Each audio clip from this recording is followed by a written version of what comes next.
Hello everybody, welcome back to my channel. This is Lilia again, and today we're going to try and answer one of the most difficult and resonating questions in the world of English learning and teaching, and this is, does accent play a huge role in my international exam?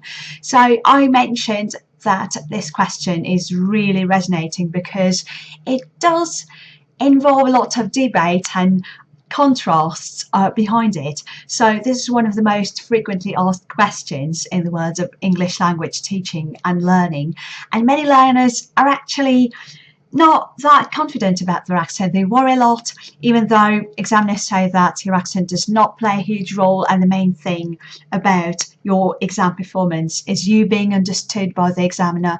And if you can get your message across, that's it. You don't really have to worry about your pronunciation too much. But today I have decided to chat a little bit with you guys on how I think your accent affects your exam performance, and whether I come to the conclusion that the accent does play a role. We'll try to explore the details and see what you can do to improve your English pronunciation. So the reason why I have decided to bring up this question with you today is because I'm currently taking part in a British Council free online course that is preparing people for Ielts, and because I'm one of those English addicts and people who just cannot live without learning, and I think that even though I'm an English teacher, I still have to work on my English level as well. I have to improve my skills of a learner too. So I have decided to go to that course. You can check the link to the course in the info bar below if you want to take part in it too. And this course is all about social learning. It encourages people to share their opinions in the comment section under each step. And one of the most commonly asked questions in the course is whether I should improve my accent. Will I lose many points if I don't speak in a native-like English accent? So today I have decided to talk you through a couple of things that I think are really important. So first of all, I should say that based on my experience, there are two types of English learners. The first type of English learners who enroll for their English lessons is the people who just have to do their English test to supplement an academic qualification. For example, if they're planning to go abroad and they have to study at university where the prime language of communication is English, they have to do an Ielts test to prove that they can speak English and that they're able to do an undergraduate or postgraduate course at a university abroad.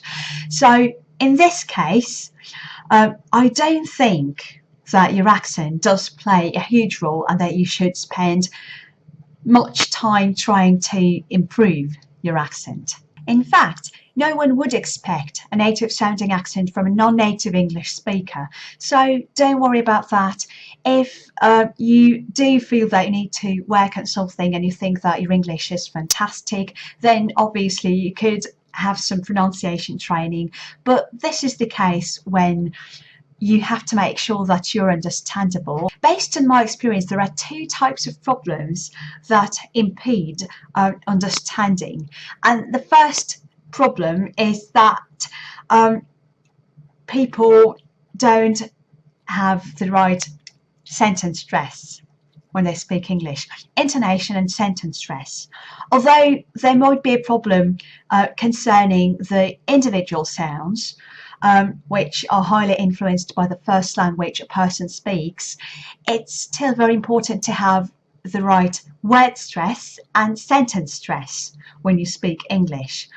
I was listening to a couple of learners doing their Ielts tests recently, and although they did have a nice pronunciation of certain individual sounds within their words, they still weren't that good in pronouncing the sentences fluently and in a flowing way, and that was really difficult in terms of understanding. So I couldn't really grasp every single word that they were saying, and it was difficult to figure out what the message of the speaker was. So I would recommend listening to native speakers such as Luke from Luke's English Podcast. I just cannot talk about Luke's English Podcast enough, and I'm really promoting his podcast here, although it's not sponsored in any way. What we could do is just listen to Luke, and the reason I'm recommending Luke is because his sentences are quite finished. This is something rare to find, I think. Very often when we get carried away when we're saying something, it's difficult to finish our sentences. We keep adding extra information at the end of the sentences, and sometimes we forget to finish our sentence before we jump over to the next sentence. So it's very important.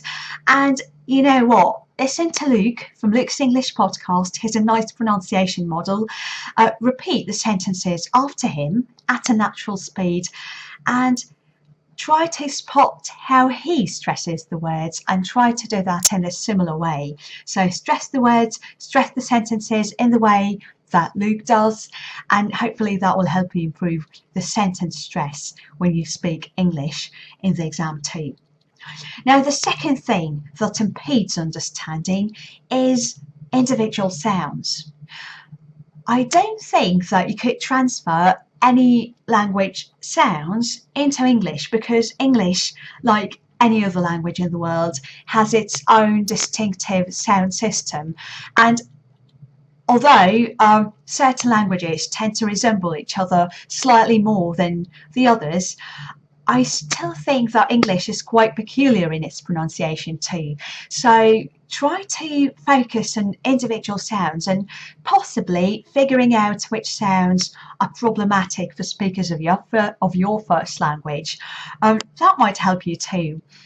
I know it might be difficult to figure that out yourself, but what you could do, if you did have this valuable opportunity, try to talk to a native speaker, you know, and ask them what is really distressing about your English, what is not that natural about your English.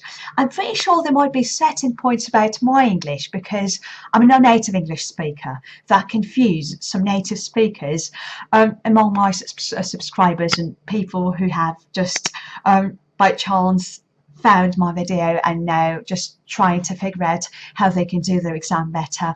So I do appreciate the constructive criticism. Please leave your comments below saying what you think I could improve about my accent and about my English pronunciation and about my English in general. But this is the point. So talk to a native speaker friend and ask them what they think is confusing about your English. And after singling out those little areas of English that the native speaker friend thinks you could improve, start working on that, and, you know, watch yourself and try to, you know, avoid those mistakes, be pronunciation mistakes, or they might just pick some vocabulary or grammar mistakes that they think you should really get rid of. So this is interesting. Don't get offended. Mistakes are not our enemies. Mistakes actually help us learn. The second reason why people learn English, and I should say those are really people like me, addicts. Addicts learning for the sake of learning. I must confess, I learn English hugely because I do love the sounds of the English language. I'm really into the British English pronunciation. I'm really into the British culture, and I really love the UK. And that might be the reason for people like me to sit an exam, just because I do need to have a little bit of a push from time to time to drive me forward. And I do exams not for the sake of getting accepted or getting enrolled in a university or getting employed for a company, because I'm the only worker here, and this is something that my English language classroom looks like. This is basically my flat, which is also my office, and I'm the only worker. So if I decide to do an English exam, that is only and mainly for the sake of just pushing myself towards a bigger goal and testing my English skills on a larger scale. And that's a different story. I have a couple of students who are real perfectionists, and they're just willing to sound like native speakers because they do love the sound of English. This is like singing lessons.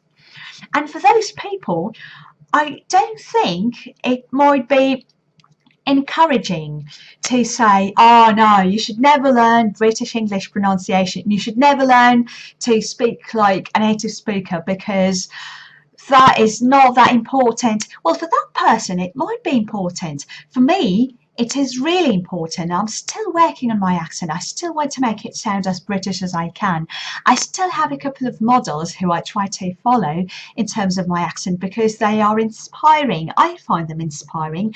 And I think there are people who just love sounding as near natural and as near native like as they can, and I think there's nothing impossible. I think you can reach whatever level you like in terms of your pronunciation if you just keep working on it.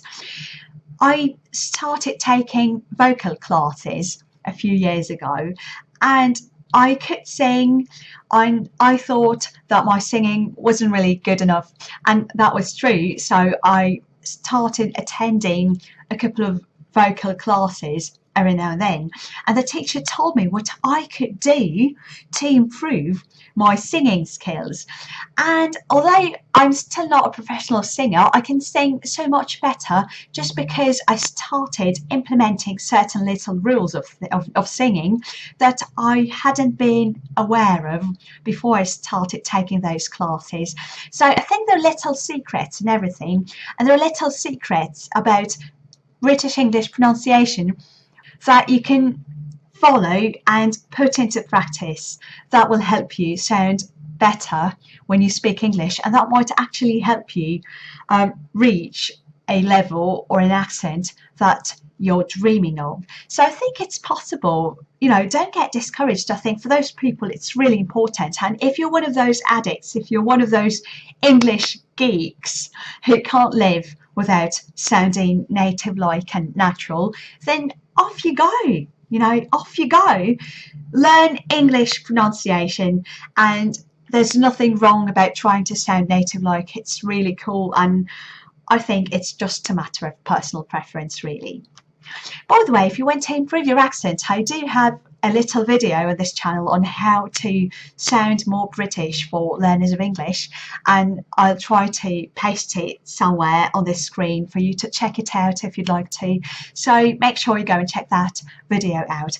But just to end up this video on a practical note, I want to share a couple of tips with you on how you can start sounding more native-like if you're a learner of English. The first thing you want to do is study your voice as an instrument and realise that you are an instrument yourself. One big thing that really helps learners like me improve their English accent is feel the taste of English. So the moment that you start feeling the taste of the language is the moment when you can just say that you have improved slightly. So here's the thing. You should understand where the sound comes from when you speak English, and you should be able to compare that place where your voice resonates when you speak English to the place where it resonates when you speak your first language. Those could be really similar kind of areas in your body, but understanding that you're an instrument that is able to produce any type of sound is really helpful. So my first language is Russian, and I should say that it's really different from English. It tastes completely different when I speak English. So dare I say that any language has its own taste? I think so. Please let me know if you think that you feel differently when you speak English. Very often when I talk to my students in Russian, they say that, oh, you really sound like a different person. I think you are a different person. I think that your voice changes to an extent that I would have never identified that was you in the first place if you spoke Russian to me in the very beginning. So this is kind of interesting. Your voice might change, you know, your intonation will change, and this is actually an indicator that you're on the right track and that your English is getting enriched and embellished with a native-like accent. Guys, that's it for today. If you'd like to have more exam tips and if you'd like to hear more from me on the subject of exams, make sure you subscribe to my channel by clicking on a little bell somewhere under this video. On this channel, I usually talk about exam stuff, accent improving, things that you can do to sound more British for non-native English speakers, and generally what you can do to improve your English for exams. I have done a couple of international speaking exams myself, so I definitely know my stuff and I know what I'm talking about. So hopefully those videos help, and don't forget to give it a thumbs up and subscribe if you haven't yet, and I hope to talk to you very soon in the next video of mine. Bye!